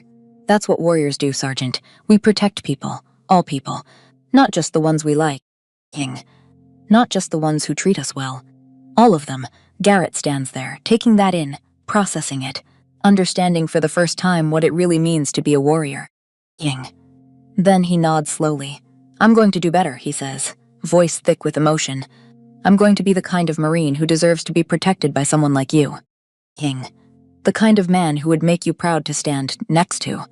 Good, I say. Start by treating the next woman you meet with the respect you'd want someone to show your mother. King. Your sister. Your daughter if you have one someday. Start by being the Marine who protects instead of the Marine who needs protecting. I will. I swear it. I believe him. King. I can see it in his eyes, the genuine commitment, the understanding that he's been given a second chance and he's not going to waste it. Then we're done here, Sergeant. King. Go back to your men, take care of them. Be the leader they need you to be better. Garrett comes to attention one last time, salutes, holds it with perfect military bearing. King. Then he walks back to his Humvee, climbs in, drives away across the tarmac. Graves watches him go. You think he'll actually change? He asks. King. And sometimes trying is enough. Sometimes that's all any of us can do. We climb into the C-130. The cargo bay is mostly empty. King. Just a few crates of equipment strapped to the deck. Canvas bench seats along the walls. I take a seat near the front, strap in with practiced efficiency. Graves sits across from me. King. The loadmaster checks our restraints, gives the pilot the thumbs up. The engines roar to life. The entire airframe vibrates with power. That familiar feeling of controlled violence barely contained. King. We taxi. We take off. The ground falls away beneath us. I look out the small window, watch Fort Ravenrest disappear into the distance. King. Watch the desert spread out below us like a vast empty canvas waiting to be painted. Somewhere down there, Garrett Rains is learning to be a better man. King. Colonel Shepard is learning to be a better leader. Brenna Calloway is watching over her base with new eyes. Finn Mercer is carrying his uncle's memory forward, and I'm disappearing again. King. Becoming someone else. Heading toward the next mission in an endless war that has no medals, no recognition, no end. But first, there's something I need to do. I pull out my go-bag. King. Reach into the bottom, find what I'm looking for, a small wooden box, the same one I keep in my quarters wherever I'm stationed. Inside, the bracelet, the photograph, the dog tags. King. I take out the bracelet, hold it in my palm, trace the engraving with my thumb. Mogadishu 93. Graves watches me. He knows what this means. Knows this ritual. King. Do you ever wonder, I ask quietly, if they'd be proud, my father, Bobby, if they'd look at what I've become and think it was worth it? Worth their sacrifice? King. Graves leans forward, his elbows on his knees, his eyes locked on mine with an intensity I rarely see from him. Lisa, I held both of them as they died. King. I heard their last words. I made promises to them that I've spent 30 years trying to keep. He pauses, gathering himself. King. Your father's last words were, tell Liza the fight is worth it, for the person standing next to you. Bobby's last words were, make this worth it. King. Live a life worth what I paid. Graves reaches out, puts his hand over mine, over the bracelet. You saved 300 people today. You stopped a massacre. King. 43 families won't get the call that their son or daughter was killed because of intelligence you helped leak. Karim al-Nazari will face justice for Halabja. For those 5,000 Kurdish civilians. King. For every American he got killed, you did that. You. His voice is thick with emotion. So yes, they would be proud. They are proud, wherever they are, whatever comes after this life. King. They're looking at you and they're saying, that's my daughter. That's my goddaughter. That's the warrior we knew she'd become. That's why we made the choice we made. I feel the tears coming. King. For the first time in 5 years, I don't fight them. I let them fall. I cry for my father. For Bobby Sullivan. For Derek Williams, who died before I could save him. King. For all the warriors who stand in the dark and never get to see the light they protect. I cry because I'm human beneath all the training and all the violence and all the kills. King. I cry because I'm allowed to. Graves moves to sit beside me, puts his arm around my shoulders, lets me lean against him like the father figure he's become. It's okay, he says quietly. King. You're allowed to feel it. You're allowed to hurt. That's what makes you human. That's what makes you better than the people you hunt. We sit like that for a long time. King. 2 operators in an empty cargo bay, carrying the weight of decades of missions and kills and sacrifices and ghosts. Eventually, the tears stop. I wipe my face. King. Put the bracelet back in the box. Close it gently. Thank you, Ben, I say. For everything, for training me, for protecting me, for keeping your promises to them, for being here. King. You don't need to thank me, he says. Your family. That's what family does. The C-130 flies on through the darkening sky, heading toward wherever the next mission waits. King. Heading toward whatever comes next. After a while, Graves pulls out the satellite phone again, opens a file, shows it to me. This is the Pakistan brief. Taliban commander named Hamza Durrani. King. Direct links to Al-Qaeda senior leadership. Responsible for at least 15 attacks on coalition forces over 2 years. High-value target.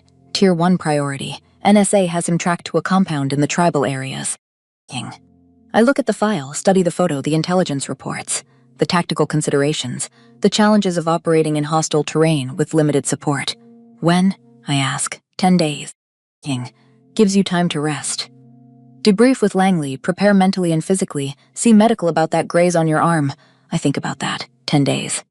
King. Time to be Eliza Thorne instead of the Phantom. Time to remember what it feels like to be human. Time to process what happened today. Okay, I say. 10 days. King. Graves nods, puts the phone away. You know, he says carefully, you could walk away. You've done enough. 5 years operational, dozens of missions, everyone successful. You could retire. King.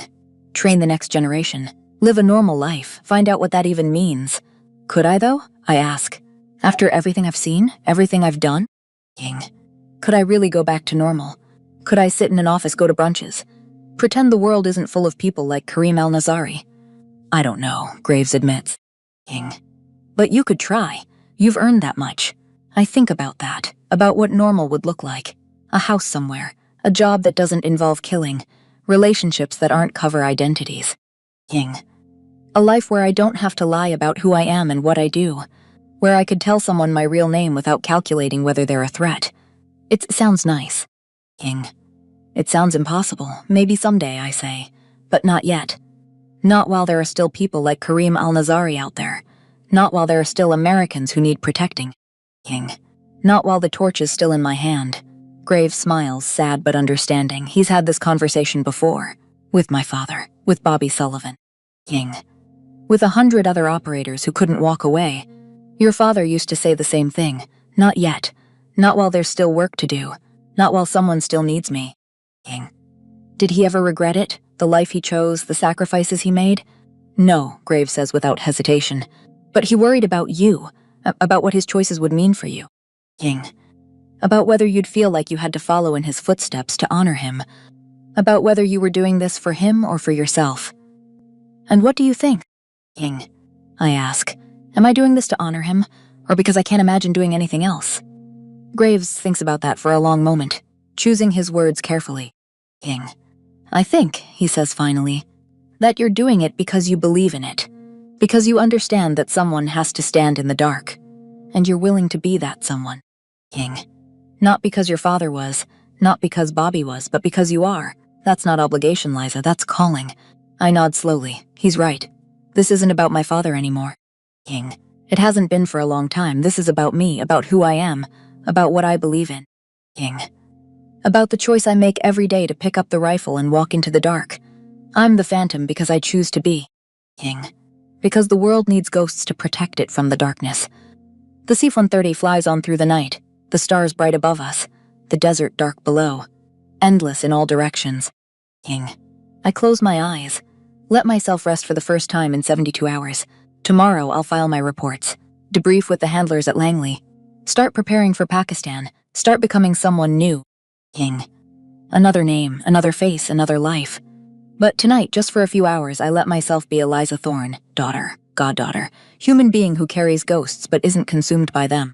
King. I touch the wooden box in my lap, feel the weight of it, the weight of all those who came before. I'm doing what you taught me, Dad, I whisper. King. Too quiet for Graves to hear over the engines. I'm standing in the dark so others can live in the light. I'm protecting the person standing next to me. King. I'm making it worth what you paid. I hope that's enough. I hope you're proud. The C-130 engines drone on, carrying me toward the next mission, the next battle. King. The next chance to honor the promise I made 10 years ago. The torch doesn't go out, it just changes hands. My father passed it to Graves. Graves passed it to me. King. Someday I'll pass it to someone else. That's how we win. Not through individual glory, through the continuous line of people willing to stand in the dark, through the ghosts who protect the light. King. Dawn comes slowly, the eastern sky lightening from black to gray to pale rose. The C-130 begins its descent. I look out the window, see the base below. King. Another anonymous installation in another anonymous location. Home for the next 10 days. Graves is already awake, already reviewing files, already planning, always planning. We land in 5 minutes, he says. King. Debrief at 0800. Medical after that for the arm. Then you're off rotation for 72 hours, mandatory rest, sleep, food, be human, in that order. 72 hours, I repeat. King. What am I supposed to do for 72 hours? Sleep, eat, remember what it feels like to be human. Maybe talk to someone who isn't me or a target. King. Read a book that doesn't have the word tactical in the title. The C-130 touches down, smooth landing, professional pilot. We taxi to remote hangar. The cargo ramp lowers. King. Fresh air rushes in, cool, clean, smelling of nothing but desert and morning. I stand, grab my gear, walk down the ramp into the morning light. King. Somewhere in Pakistan, Hamza Durrani is planning his next attack. Somewhere in Iran, Karim al-Nazari's handlers are realizing their asset has been compromised and their network is being rolled up. King. Somewhere in the world, someone is planning to hurt Americans. And somewhere, moving through the shadows, the Phantom is preparing to stop them. But not today. Today, I'm just Eliza Thorne. King, tired, human, alive, I walk toward the barracks, toward sleep, toward 72 hours of being something other than a ghost. Behind me, Graves calls out, Lisa. I turn. You did good work. King. Your father would be proud. Bobby would be proud. I'm proud. I nod, can't speak past the lump in my throat, then I walk inside, into the light. King. Into the world of the living. But just before I enter the barracks, I see her. As a young woman, Air Force fatigues, senior airman rank. King. She's alone in the hand-to-hand combat training room visible through the window, working a heavy bag with determination but terrible form. Her footwork is wrong, her stance too wide. King. She's losing power transfer from her hips. But there's something in the way she attacks that bag, something familiar, determination, anger, purpose. I could walk past, should walk past. I'm exhausted. King. I need sleep. But I remember being her, 10 years ago, 22 years old, angry at the world for taking my father, trying to honor his memory by learning to fight. King. Not knowing what I was doing but doing it anyway. I step into the room. She jumps, startled, comes to attention when she sees me. Probably thinks I'm someone important. King. At ease, I say. Your stance is too wide. You're losing power transfer from your hips. All your force is coming from your arms. That's why your punches feel weak. King. She blinks, confused. Ma'am, I'm not your contractor? Was, I say. Show me your cross. She throws a cross. It's better than I expected, still wrong. King. I step behind the bag, hold it steady. Again, but rotate your back foot, pivot on the ball, let your hip drive the punch. Your arm is just the delivery mechanism. King. The power comes from your core. She tries. Better. Again, better still. We work like that for 20 minutes. I don't tell her my name. Don't tell her what I do. King. Don't tell her about the ghosts I carry or the missions I run or the people I've killed. But when I leave, when I finally walk back toward my quarters, I feel something I haven't felt in a long time. King. Lighter. The torch doesn't go out, it just changes hands. And maybe someday that young airman will be standing where I'm standing now, carrying what I carry, protecting what needs protecting. King. Maybe she'll be the next ghost. Maybe that's enough. Maybe that's everything. I close the door to my quarters, set my gear down, sit on the edge of the bunk. King. The wooden box is in my hands again. I open it one last time, touch the dog tags. I did good work today, Dad, Bobby, Derek Williams. King. All of you who came before. All of you who made the choice. All of you who stood in the dark. The light is a little safer tonight. The torch is still burning. King. I'm still carrying it. That's all any of us can do. I close the box, set on the small table hay beside the bunk. I lie back, close my eyes. King. Sleep comes fast. And for the first time in 5 years, I don't dream of ghosts or gunfire or missions gone wrong. I dream of light. Of a young airman learning to fight. King. Of a torch being passed from hand to hand across generations. Of warriors standing in the dark so others can live in the light. I dream of purpose, and that's enough.